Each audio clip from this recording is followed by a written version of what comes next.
C'est en 1964 que la légende GT-R commence. La version 2017 dispose de 5 versions, 5 finitions. Celle-ci, c'est la troisième, à savoir la Prestige. Le prix de base est de 96 598 €. Celle-ci s'affiche à partir de 101 432 TVA luxembourgeoise. Alors, concrètement, en quelques mots, il y a un nouveau design intérieur et extérieur, nouvelle sellerie avec matériaux façonnés à la main, également des nouvelles technologies multimédia. Mais une GT-R, c'est aussi un appui aérodynamique accru, un CX de traînée optimisé et une rigidité de châssis renforcée. On va voir ça tout de suite dans le détail en démarrant, comme d'ordinaire, par le design. L'avant est épuré avec une calandre élargie qui assure un meilleur refroidissement du moteur. Le bouclier permet un meilleur écoulement de l'air autour des passages de roues pour diminuer la traînée aérodynamique. Les jupes sont aussi redessinées afin d'empêcher l'air de passer sous la voiture, ce qui renforce l'appui aérodynamique et l'adhérence. L'échappement en titane dispose de valves actives, à savoir qu'il est fabriqué à la main et qu'on peut également diminuer son grondement afin de ne pas réveiller le quartier. Seuls 4 artisans appelés Takumi opposent leur signature sur une plaque au sommet du bloc moteur. C'est toujours un bloc 3,8 litres V6 biturbo qui pour le coup développe 570 chevaux et 637 Nm de couple. Le moteur est placé en arrière sur l'essieu avant, ce qui est une disposition unique car la GT-R est la seule à disposer d'une transmission intégrale équipée d'une boîte pont arrière indépendante. Les amortisseurs pilotés Bilstein Damptronic sont réglables par le conducteur. Enfin, le freinage est confié au spécialiste Brembo. Il y a des étriers fixes à 6 pistons à l'avant et 4 à l'arrière. Dernière chose, vous remarquez ici des jantes aluminium forgées de 20 pouces à 15 branches. Le montant arrière est remodelé pour atténuer les turbulences. Le bouclier arrière, il est prolongé sur les côtés pour évacuer l'air plus rapidement du pare-choc et mieux disperser les gaz chauds pour refroidir les pots d'échappement. Au niveau de la sellerie, celle-ci est en cuir. Le siège est naturellement électrique. Finalement, dans une GT-R, on n'est pas si bas que ça. Bon, le maintien exceptionnel, prise en main du volant, rien à redire, avec également les palettes derrière. C'est un sans faute et depuis des années déjà. Sur cet écran de 8 pouces tactile, vous retrouvez le système Nissan Connect avec une commande rotative sur la console centrale.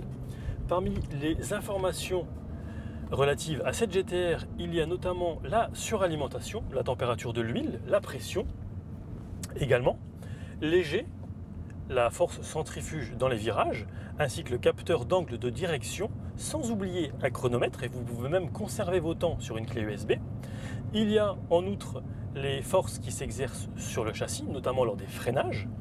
Les températures des liquides de refroidissement, la température, j'avais juste, du liquide de refroidissement, l'huile et le fluide de transmission. Bref, énormément de paramètres que vous pouvez voir, à défaut de les maîtriser. Sur cet écran, vous retrouvez donc le GPS, la cartographie Europe, les mises à jour gratuites à vie, ainsi que les points d'intérêt. Lorsque l'on active la marche arrière, vous avez une caméra de recul, en plus évidemment des capteurs avant et arrière, avec une vision à 180 degrés. Au niveau sonore, il y a le système Bose, mais aussi la technologie de suppression active du bruit et l'amplification active du son, particulièrement celui du moteur. À savoir que le système audio digital Bose donc comprend 9 haut-parleurs et 2 subwoofers qui sont juste entre les deux places arrière. Juste derrière le bouton de démarrage de la bête, il y a différents modes de conduite. R pour conduite sportive, normale. Il y a également un mode spécial sur route glissante par exemple. Et confort qui agit sur la dureté des amortisseurs. Sans oublier le mode off où en fait il n'y a plus de SP. Je vais éviter sur circuit. Le tableau de bord est configuré comme un engrenage de roues. Et ce que vous voyez ici, donc là c'est le frein de parking, mais lorsque l'on passe la vitesse, voilà, ça s'affiche également. 1 jusqu'à 6. Qu'est-ce qu'il faut retenir, en tout cas qu'est-ce que j'ai retenu de cet essai en GT-R 2017? C'est que c'est une croqueuse de circuit, mais également d'autres marques, avec notamment le cheval ou le taureau, pour ne citer que, pour en moyenne la moitié du prix.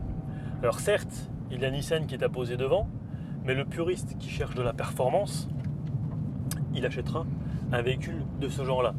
L'intérieur évolue, le système de divertissement, d'infodivertissement est beaucoup mieux qu'avant. Il a toujours la télémétrie propre et chère à ce véhicule. On est très très bien installé, très bonne vision, périphérique par ailleurs, même si le plus important, vu la cylindrée et vu la puissance, c'est de regarder devant.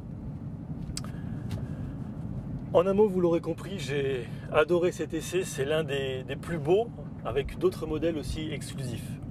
Pour cet essai, je tiens à remercier tout d'abord Nissan Velux, Riv 54 pour le tournage télé, CF Photographie, ainsi que le circuit de Chamblay pour son accueil. Vous retrouverez cet essai sur Testcars, sur les différents réseaux sociaux et sur l'app. On se retrouve très vite pour un prochain essai. À bientôt!